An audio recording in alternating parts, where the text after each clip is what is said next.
We're back again with Ron with another question from a member. Is the 3D the only dimension that young babies are aborted and abandoned? I'm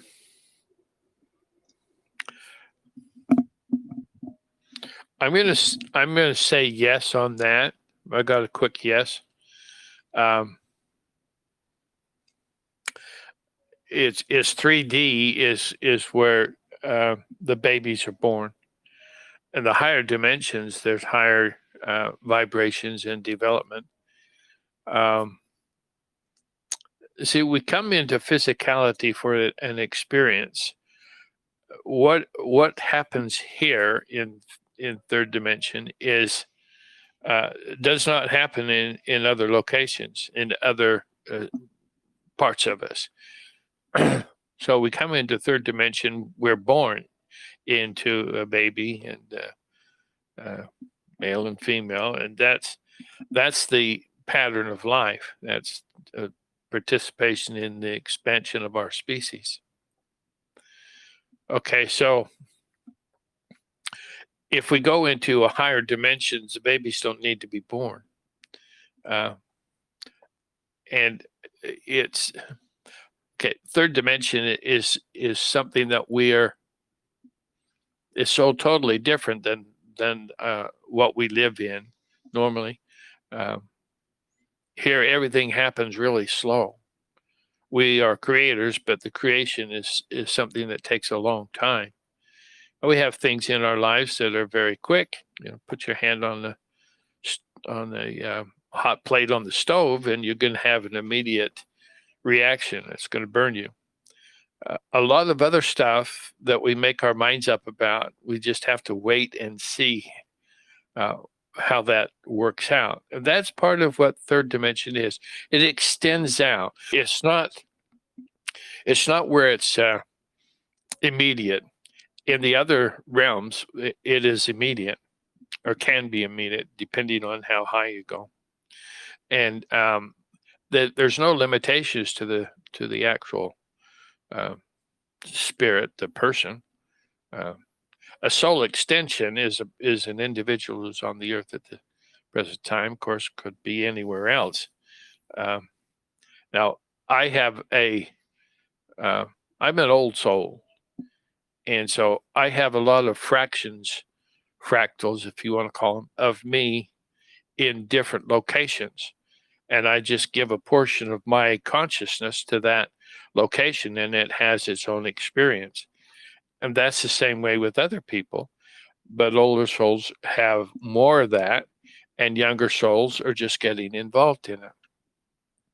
And there's a reason for the third dimension and reason to have the experiences, because we can do things here in the third dimension that we can't do in the spiritual world, because we don't have a body to feel it. Unless you celestialize your body, resurrect it, and so on. That's the way that you attain eternal life, and are able to have your body with you. And I suppose that's the goal. Seems like it'd be a good thing. But let's take, we have a body of flesh and bones. Here it is. I'm walking around, and I'm part of the species.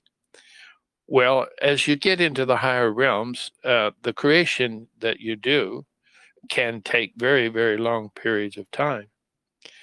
Let's take the Earth, for instance. The Earth is a highly evolved intelligence person, entity, who has the ability to be aware of every cell that is part of the Earth. Oh, think about that for a minute.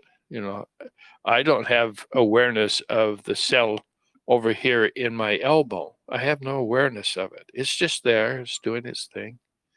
But I don't have a complete awareness of it unless I scratch it or it itches or something like that. But otherwise, it just does its thing. It's just there to support my experiences in third dimension. Okay, so you do that long enough and you get very good at it, then you start becoming what they call a logos, and that the earth has a logos, and that logos is the earth's body. The body is the logos, the earth is the logos body. And and that person is totally, the entity is totally aware. Now, who created the earth? Well, there's people who did, and perhaps it was a joint venture, whatever it is. But their job is for the earth to ascend. That's just part of the creation energies. So what is the earth trying to do right now? It's ascending.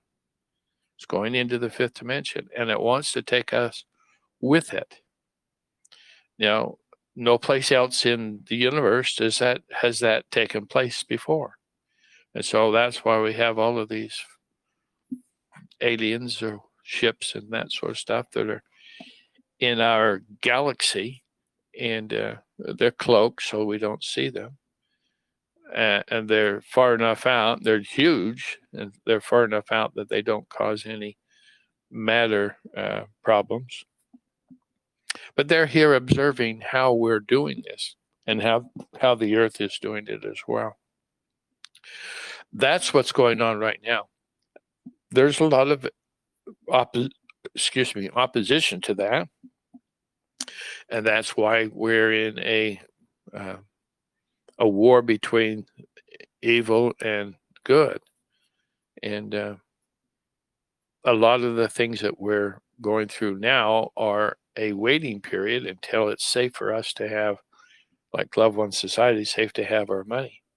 Well, the war has to be over. We're not warriors. Some of us are, but we didn't come here to be warriors. We came here for specific things that we're going to do. And the Alliance and the Ascended Masters and so forth are working out this war so that we can come into the golden age of mankind and recreate a new existence, a new economic system that will be good for everybody instead of just the elite. So there's a major plan behind what we're doing right now. Okay, I'm way off board as far as the babies are concerned, but that was just a momentary. Babies are born in third dimension. I don't know if there's babies born in other dimensions. Fractals, I don't know how that all works out. There's a lot to that that's just mind-boggling. So I don't spend a lot of time trying to figure it out, but there it is. So hopefully that helps. Great answer, Ron. That's a difficult question, but you put it eloquently into terms we could all understand. Thank you for that. We'll be right back with another question.